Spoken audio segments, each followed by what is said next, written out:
ডায়াবেটিসের আসল কারণ হলো কোষে ওভারলোড। ডায়াবেটিস হয় হচ্ছে কোষে জায়গা নেই। আমরা যে রোগী তার প্রধান কারণ হলো আমরা যে খাবার খাই এটার কোনো মানই নেই। কারণ আপনাদের মনে কেন এই প্রশ্ন জাগে না যে বাজারে একটা খাবার নেই যেটা খাঁটি, তার কারণ কি? এটা কখনো প্রশ্ন করেননি কেন? আসসালামু আলাইকুম রহমতুল্লাহ। সবাই কেমন আছেন? আলহামদুলিল্লাহ, আল্লাহর দরবারে লাখো কোটি শুকরিয়া আদায় করছি। তিনি আমাদেরকে সৃষ্টি করেছেন, এই পৃথিবীতে পাঠিয়েছেন এবং তিনি আমাদেরকে জ্ঞান শিক্ষা দিয়েছেন। তিনি না শেখালে আমরা কিভাবে শিখতে পারতাম? প্রিয় দর্শক, যারা ফেসবুক এবং ইউটিউবে জয়েন করেছেন, অনেকেই আপনারা অলরেডি কমেন্ট করেছেন। তো আমাদের আজকে এদিকে অনেক লোকজন বেশি আছে, দেখতেই পাচ্ছেন। তো আপনারা দেখতে থাকুন, শেয়ার করুন, সবাইকে জানান। আর আপনারা ঢাকার বাইরে থেকে কে কে আসছেন? থ্যাংক ইউ, আপনাদেরকে অনেক ধন্যবাদ যে আপনারা একটি দিন নিজের জন্য বাজেট করেছেন। বিশেষ করে এই বৈরী আবহাওয়াতে, বৈরী পরিস্থিতিতে, দেশে একটা দুর্যোগ চলছে এখন এই অবস্থাতে, তারপরেও আপনারা এখানে এসেছেন। তো আপনাদেরকে আন্তরিক মোবারকবাদ জানাচ্ছি। আর আমার একটা পরিচয়, যদিও আপনারা অনেকে জানেন, তো আমাকে এমনি চিনেন কে কে দেখি? অনলাইন অফলাইন যেভাবে হোক, ওকে, থ্যাংক ইউ। তারপরও যারা চিনে না, নতুন এসেছে, তো আমি মানে ক্লিন থাকার জন্যে, পরিচ্ছন্ন থাকার জন্যে, পরিষ্কার থাকার জন্য আপনাদের কাছে, তো আমার সম্পর্কে আপনাদের স্বচ্ছ ধারণা থাকাটা অত্যন্ত জরুরি। এবং আমরা কিভাবে কোন পদ্ধতিতে কাজ করি সেটাও জানা অত্যন্ত জরুরি। তা আমার মনে হয় এই জিনিসগুলো আমরা বহুবার ব্যাখ্যা করেছি, তবুও যেহেতু আপনারা নতুন এসেছেন কে কে, তো যেহেতু অনেকেই নতুন এসেছেন, তো আশা করি আপনারা ক্লিয়ার ধারণা আমাদের সম্পর্কে আপনারা পেয়ে যাবেন। তো তারপরেও আমরা একটু ক্লিয়ার হওয়ার জন্য বলতে চাই, সেটা হচ্ছে আমার পরিচয় হচ্ছে, আমি চট্টগ্রাম মেডিকেল কলেজ থেকে 2000 সালে পাশ করেছি, অর্থাৎ 26 বছর আগে। তো আমার ফ্রেন্ড যারা আছে 36তম ব্যাচ চট্টগ্রাম মেডিকেল কলেজের, আমরা হচ্ছে 90, 91, কারণ হলো আমরা যেমন 90-তে পাশ করেছি, আবার আমার এক ইয়ার লস ছিল মেডিকেলে। তো প্রথমে আমি সিলেট মেডিকেলে ভর্তি হই, তো ওখানেও আমাদের কিছু বন্ধুবান্ধব আছে। তারপরে চট্টগ্রাম মেডিকেলে ফার্স্ট মাইগ্রেশনে চলে যাই। তো সিলেট মেডিকেলে আছে আমাদের ফ্রেন্ডরা, চট্টগ্রাম মেডিকেলে আছে, এছাড়াও আমাদের 90 ব্যাচ আছে সারা বাংলাদেশে। আমার স্কুল ছিল শহীদ রমিজউদ্দিন স্কুল। এছাড়াও আমি অনেক স্কুলে পড়েছি। রাজেন্দ্রপুর ক্যান্টনমেন্ট যে স্কুল ছিল সেখানে পড়েছি, কুমিল্লা ক্যান্টনমেন্টে পড়েছি, তারপর গ্রামের স্কুলে পড়েছি, হ্যাঁ। আর আদমজি ক্যান্টনমেন্ট কলেজ থেকে আমার হচ্ছে এইচএসসি 92 সাল। আর 90 সালে আমি এসএসসি পাশ করি শহীদ রমিজউদ্দিন, এখন সেটা কলেজ হয়ে গেছে এবং কিছুদিন আগে আমরা অনেকে ওখানে মিলিত হয়েছিলাম। আচ্ছা, যারা এখনও মানে আমাদের এখানে আসেননি, বিশেষ করে যারা ফেসবুক ইউটিউবে আমাদেরকে রেগুলার দেখেন, তাদের প্রতি একটা অনুরোধ যে একদিন অন্তত নিজের জন্য বাজেট করুন। কারণ দেখেন, কালকেও একটা পোস্ট আমরা দিলাম, সেখানে একজন ক্লেম করেছে আর কি, ওর এক বন্ধু নাকি আমাদের ফলো করে ক্ষতিগ্রস্ত হয়েছে। যদিও মনে হয়েছে তার ভাষা ব্যবহার এবং মানে শব্দচয়ন দেখে মনে হলো হিংসাত্মক, কারণ এটা যদি সত্যি এরকম ঘটনা ঘটে তাহলে তো ডিটেল জানাবে কি হয়েছে, কি করেছে না করেছে, আমাদের চিকিৎসা কবে থেকে নিয়েছে, এখানকার প্রেসক্রিপশন থাকবে, আমাদের এখানের ফলো আপ থাকবে। সবচেয়ে বড় কথা, আগে তো আমাদের জানাবে, আমাদের কাছে সমাধান না পেলে না সে অন্য পদক্ষেপ নেবে। এবং মজার ব্যাপার হচ্ছে যেই বন্ধু, তার কোনো খবর নাই, আর এক বন্ধু আর কি। তো যাই হোক, তার ভাষা ব্যবহার এবং ইয়া দেখে মনে হচ্ছে এরা শিক্ষা দীক্ষার আলো থেকে বঞ্চিত, যদিও সার্টিফিকেট হয়তো আছে, কিন্তু তার ভাষাগুলা দেখে মনে হলো যে ওরা আসলে কোনো ভদ্র ফ্যামিলির কেউ না, মানে তাদের বাবা মা হয়তো তাদেরকে এগুলো শেখায়নি। তারপরেও আমরা সবাইকে বলি যে দেখেন, আমাদের সঙ্গে অ্যাটাচ থাকেন, তাহলে আপনারা কি করছেন না করছেন আমরাও জানতে পারবো। ধরেন আপনি 1 মাস ফলো করে আসলেন, সুবিধা অসুবিধা জানালেন, বা এর ভিতরে যদি প্রবলেম হয়, আমাদের নাম্বার আছে 09678242404, এখানে কল করলেন, করে সুবিধা অসুবিধা জানলেন। তা আমি এখন ওপেনলি সবাইকে জিজ্ঞেস করতেছি, আমাদের দ্বারা ক্ষতিগ্রস্ত কে কে হয়েছে দেখি হাত তোলেন, যারা আমাদের দ্বারা ক্ষতিগ্রস্ত হয়েছে বা আমাদের পরামর্শে ক্ষতিগ্রস্ত হয়েছে। তো তাদেরকে অনুরোধ করব সরাসরি এখানে এসে লাইভে বলে দিবেন যে আমরা ওনার দ্বারা ক্ষতিগ্রস্ত হয়েছি। এই যেমন এখন তো আপনাদেরকে কেউ বাধা দেয়নি, দিয়েছে? যে কেউ এখানে আসতে পারবে নাকি? আসতে কোনো বাধা আছে? তাহলে যে কেউ আসতে পারবে। তাহলে এখানে আমরা তো শুধু অনলাইন না, আমরা তো এখানে আসি সরেজমিনে। এছাড়া আমাদের একটা টিম কাজ করছে এখানে। আমাদের এক ঝাঁক ডাক্তার আছেন, খুবই ভালো মানের ডাক্তার, দেখবেন তারা অন্তত আপনার সাথে ভালো ব্যবহার করবে ইনশাল্লাহ। তো তাদের ব্যবহারে যদি অসন্তুষ্ট হন আমাকে জানাবেন। তা আপনারা কি তাদের ব্যবহারে অসন্তুষ্ট হয়েছেন? আচ্ছা, তো আমাদের এই প্রতিটা টিমকে মনিটর করার একটা মানে টিম মেম্বার এবং টিম লিডারও আছে, হ্যাঁ। তো আমাদের টিম লিডারের নাম্বার আমরা দিয়ে রেখেছি। তো যদি ধরেন ডাক্তার দেখাতে আপনাদের কোনো অসুবিধা হয় তাহলে আপনি কল দিবেন। তো এই পর্যন্ত কেউ কমপ্লেন দেয়নি, তবে কি ঘটেছে ধরেন একজনের সিরিয়াল হয়তো এসেছে, হয়তো ডাক্তার দেখা গেল উনি অনেকক্ষণ অপেক্ষা করে আছে, এখন ডাক্তারের আবার ওই সময় টিফিন হয়েছে, মানে তাদেরও তো খাইতে হয়, নামাজ পড়তে হয়, তা না হলে তো ওর ব্যবহার ভালো থাকবে না, তাকে তো একটা বিশ্রাম দিতে হয়। ও যদি সারাদিন ক্যাচ ক্যাচ করে তাহলে তো ওর মেজাজ খারাপ হয়ে যাবে। তো এখন তো দেখা গেল ব্রেকটা এমন সময় পড়ছে যে উনি অনেকক্ষণ ওয়েট করছে, এখন ওনার সিরিয়াল, তাই এখন উনি তো লাফালাফি চিল্লাপাল্লা করছে, সিন ক্রিয়েট করছে, রুগীরা যা করে আর কি, হ্যাঁ। তারপরে টিম মেম্বার যে ছিল ওখানে আবার ইনফর্ম করছে, টিম লিডারকে এসে জানাইছে, তখন আর কি করবে, ওই লোকটারে খাওয়া থেকে ডাইকে আইনা বলে যে ভাই রুগীটা দেখা দেন। এইভাবে আমরা মানে ইয়ে করছি, যদিও এটা আমরা আশা করি না যে আপনি ধরেন সারাদিনের বাজেট করে আসবেন এখানে, কি বলেন, বুঝেন নাই, এদিন আর কাজ রাখবেন না যে আমি সারাদিন এখানে থাকবো, এখানে ঘুরবো, দেখবো, শিখবো, খাবো, জিমে আছে যাইয়া দেখবো কি কি করে, হ্যাঁ, তারপরে বই আছে একটু পড়লাম, বুঝলেন, ঘুরে টুরে দেখলাম, তারপর পুরাতন রোগী যারা আছে ওদের সাথে একটু কথা বললাম, যে ওরা যারা আমাদের মানছে মাইনা ভালো হয়েছে তার সাথে একটু আলাপ করলাম।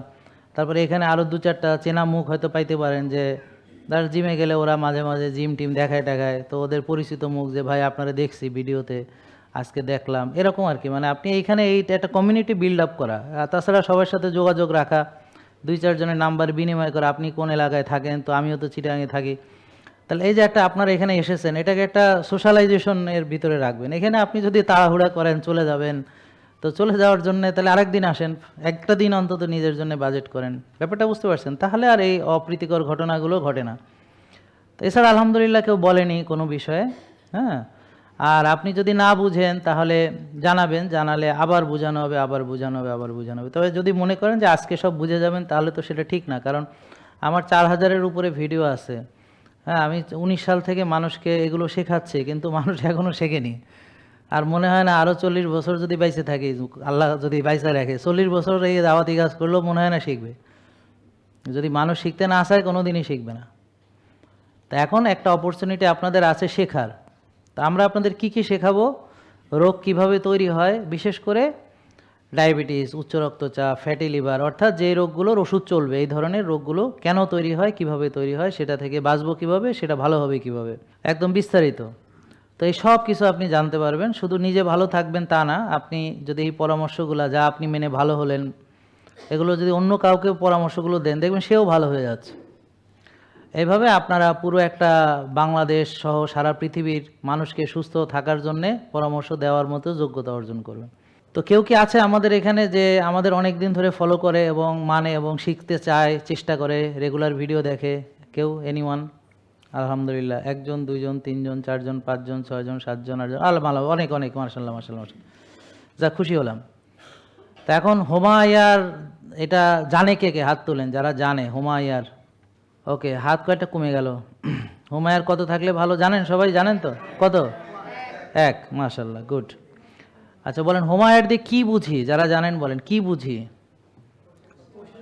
ইয়েস, এক কথায় কোষে জায়গা নাই, বা আছে কি নাই, ব্যাপারটা শেষ, এক কথায়। মানে আমরা সহজ বাংলায় শিখবো, কারণ আমার ইনসুলিন রেজিস্ট্যান্স অনেকে বুঝবে না, দরকার নেই। সে যদি বোঝে আমার কোষে জায়গা নেই, কোষ ভরে গেছে, তো কোষ খালি করবে, ঝামেলা ফিনিশ। তো কোষ খালি করলে কম খাবে, রোজা রাখবে, ব্যায়াম করবে, কোষ খালি হয়ে যাবে। কোষ ভরাট করলে বেশি খাবে, বারবার খাবে, ব্যায়াম করবে না, কোষ ভরাট হয়ে যাবে। আর সাথে রাত জাগার টেনশন করা, এটা হলো বোনাস। তো যারা টেনশন এবং রাত জাগে টেনশন করে তাদের আরও কিছু বোনাস সমস্যা হবে।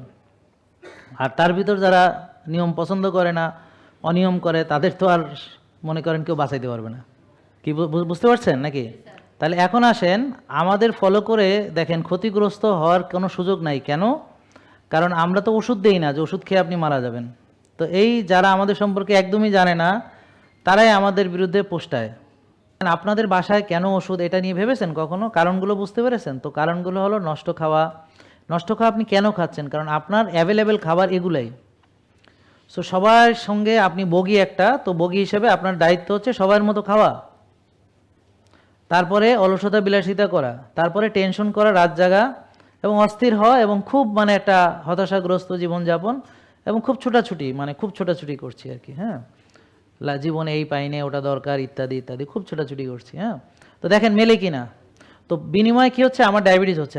হওয়ার পরে আমি ডাক্তার দেখাচ্ছি, উনি ওষুধ দিচ্ছেন এবং বলছেন 6 বেলা খেতে। তো ওনার ওষুধ খাচ্ছি, 6 বেলা খাচ্ছি, মানে সকালে উঠে রুটি খাচ্ছি, একটু পরে আবার নাস্তা, মিড মর্নিং স্ন্যাক্স যেটা হচ্ছে কখনো মুড়ি চিড়া ইত্যাদি, তারপরে আবার সে একটু পরে ভাত খাচ্ছে, ডাল খাচ্ছে, বিকেলে আবার নাস্তা করতেছে, রাতে আবার রুটি ডাল খাচ্ছে, ঘুমানোর আগে দুধ খাচ্ছে। তো এছাড়াও সে দাওয়াত খাচ্ছে, জন্মদিন খাচ্ছে, মৃত্যু দিবস খাচ্ছে, বিয়ে খাচ্ছে, বুফে খাচ্ছে, হ্যাঁ, ফুড কোর্টে গিয়ে খাচ্ছে, মার্কেটে গিয়ে খাচ্ছে, পিকনিকে গিয়ে খাচ্ছে, বন্ধুবান্ধবের সাথে দেখা হচ্ছে, খাচ্ছে, দাওয়াত করে খাচ্ছে, খাওয়াচ্ছে। এছাড়াও এই বইয়ের বাইরেও তার প্রচুর খাওয়া দাওয়া। তো এই যে এত খাচ্ছে, সে খেয়ে সে বার্ন করছে না, অর্থাৎ ডায়াবেটিস রুগীই থাকছে, সাথে করে ওষুধ খাচ্ছে, আর বড় রোগী হচ্ছে, আস্তে আস্তে তার চোখ নষ্ট হচ্ছে, চোখের ডাক্তার দেখাচ্ছে, কিছুদিন পর লিভারের সমস্যা হচ্ছে, তো এখন ডায়াবেটিস, লিভার এবং শোক, কিছুদিন পর হার্টের সমস্যা হচ্ছে, এখন হার্ট, লিভার, শোক, হ্যাঁ, ডায়াবেটিস তো আছেই, এরপর আবার প্রেশারের জন্য ওই একই কথা, হার্টের ডাক্তার, আবার মেডিসিনের ডাক্তার, তারপর কিছুদিন পরে দেখা যাচ্ছে তার অ্যালজেমার্স ডিমেনশিয়া, স্মৃতিভ্রষ্ট, তো নিউরো ডাক্তার দেখায়, তারপর নিউরোপ্যাথি হয়, আবার কোনো সময় ডায়াবেটিক ফুট হয়, এবার পা কাটার ডাক্তার দেখায়, আঙ্গুল কাটতে হয়, তারপর গ্যাস্ট্রোপ্যারিসিস হয়, গ্যাস্ট্রোএন্টারোলজি দেখায়, কিছুদিন পর আবার কিডনিতে সমস্যা দেখা যায়, তখন সে নেফ্রোলজির ডাক্তার দেখায়, এবং এইভাবে দেখা গেল একটা রুগী সে, আর ব্যথা বেদনা তো আছেই, আবার অনেক সময় ঘুম হয় না, দুশ্চিন্তা, তো সাইকিয়াট্রিও দেখায়, ঘুমের ওষুধ খায়।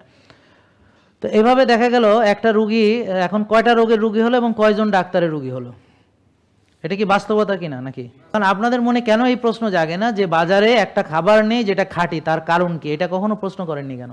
কারণ হলো, এক হলো আমাদের সস্তা মন মানসিকতা, আমরা সস্তা চাই, বেশি বেশি খাইতে চাই, অল্প টাকায় অনেক খাবার কিনে নিয়ে আসতে চাই।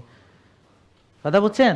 তো এই জন্যে দেখছে যে এগুলো বেশি দাম দিলে বার্গারটা খাইবো না, তাহলে কম দামে বার্গার দিতে হবে। তো কম দামে বারবার একভাবেই দেওয়া সম্ভব, যে ওখানে কেমিক্যাল ঢুকাইয়া এটারে মসমসে সুস্বাদু বানায়, এটা এই মনোসোডিয়াম গ্লুটামেট, এরা জানে কী কী অ্যাড করতে হবে, কইরা এটারে সস্তা অরিজিনাল চিজের বদলে এমন একটা দেখতে চিজের মতো, আসলে চিজ না, হুদা। হ্যাঁ, তারপর মার্জারিন মাইরা টাইরা এক রসালো কষালো, চাপ দেন, লালা ধরে, এ ধরে, আর সাথে সাথে ওষুধ খা, গ্যাসের ওষুধ খা গ্যাসের ওষুধ। ব্যাপারটা বুঝতে পারছেন? এই হলো। তাহলে আমরা যে রুগী, তার প্রধান কারণ হলো আমরা যে খাবার খাই এটার কোনো মানই নাই, কোনো মান নেই, এই জন্যে আমাদেরও মান নেই। তাহলে একটা বিল্ডিং তৈরি হয় কি দিয়ে? ইট, বালু, রড, সিমেন্ট ইত্যাদি র মেটেরিয়ালস। তাহলে একটা মানুষ গঠিত হয় কি দিয়ে? তার খাবার। হ্যাঁ, খাবার যদি তার ভালো না হয় তাহলে 80%ই সে দুর্বল হবে। তাহলে এখন আমাদের সমাজে 80 না 95% দুর্বল।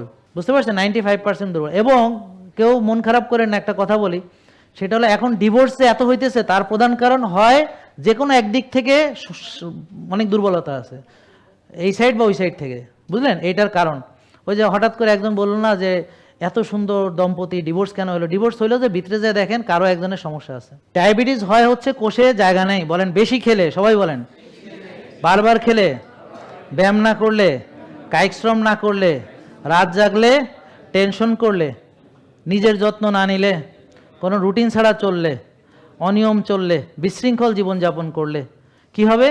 এই যে খাবারগুলো আস্তে আস্তে জমবে, টক্সিসিটি হবে, ইনফ্লামেশন হবে, তো সেলে আস্তে আস্তে ওভারলোড হবে, টক্সিসিটি হবে, ইনফ্লামেশন হবে। এই সম্মিলিত ফল কি? যে কোষ নিজে বাঁচার জন্যে ইনসুলিনকে রেজিস্ট করবে, আর ইনসুলিনের কাজ হচ্ছে রক্তের চিনি কোষে ঢুকানো। তখন রক্তের চিনি কোষে ঢুকতে আর পারবে না, আর যদি কোষে ঢুকতে না পারে তাহলে রক্তের চিনি বাড়তে থাকবে। তো বাড়লে আবার বডি কী করবে? আরও ইনসুলিন তৈরি করে এটাকে আরও ঢুকানোর চেষ্টা করবে, কিন্তু একসময় যতই চেষ্টা করুক সুগার বেশি থাকবে খালি পেটেও, তখন ডায়াবেটিস হয়ে যাবে। তার মানে ডায়াবেটিসের আসল কারণ হলো কোষে ওভারলোড। বলেন, ডায়াবেটিসের আসল কারণ এইটা বুঝতে হবে। এখন যদি আমি কোষের ওভারলোড দূর না করি তাহলে ডায়াবেটিস ভালো হবে না। তো এখন ডাক্তাররা কি করে সেটা আমাদের জানা দরকার। এই যে ডাক্তাররা যে আমাদের উপরে রাগ করে, কিন্তু ওরা তো এই কাজগুলো করে, আমি তো আর বানায় বলতেছি না, বিশ্বাস করেন। ডাক্তাররা এই কাজটা করে। কি করে? ডায়াবেটিস রুগী গেলে তাকে এই 6 বেলা চিনি খেতে দেয়। বলেন, চিনি বেশি, রক্তের চিনি বেশি, ডায়াবেটিস রুগীর চিনি বেশি, তাকে 6 বেলা চিনি খাওয়ানো। বলেন, ভাত চিনি, রুটি চিনি, ফল চিনি, দুধ চিনি। ভাত চিনি, রুটি চিনি, ফল চিনি, দুধ চিনি, চিনি চিনি। তো আমরা চিনি চিনলাম? তো আমরা চিনি চিনি না বলে ডাক্তার বলে চিনি খাবেন না, ডায়াবেটিস রুগীকে 6 বেলা চিনি খাওয়া হয়, ভাত দেয়, রুটি দেয়, ফল দেয়, মুড়ি দেয়, বিস্কিট দেয়, খই দেয়, তো এগুলো সবই চিনি, মানে কার্বোহাইড্রেট মানে চিনি। বিশ্বাস নয় দেখেন কার্বোহাইড্রেট আসলে রক্তে কিভাবে আসে। তো আপনি যে কোনো কার্বোহাইড্রেট খাবার খেলে রক্তে চিনি হিসেবে ঢুকে, কোনোটা ফ্রুক্টোজ, কোনোটা গ্লুকোজ, কোনোটা সুক্রোজ। সুক্রোজ মানে হলো 50% গ্লুকোজ, 50% ফ্রুক্টোজ, হোয়াটএভার। তাহলে এখন সোজা কথা হলো আমার গ্লুকোজ, তাহলে ভাত খেলে, রুটি খেলে, ফল খেলে, দুধ খেলে, চিনি খেলে সব কি আসে? রক্তে কি আসে? তাহলে এখন যে তারা যে খাবার তালিকা দিল, এটা কয় বেলা চিনি খেতে বললো? 6 বেলা। তাহলে ওষুধ দিল আর 6 বেলা চিনি খেতে বললো।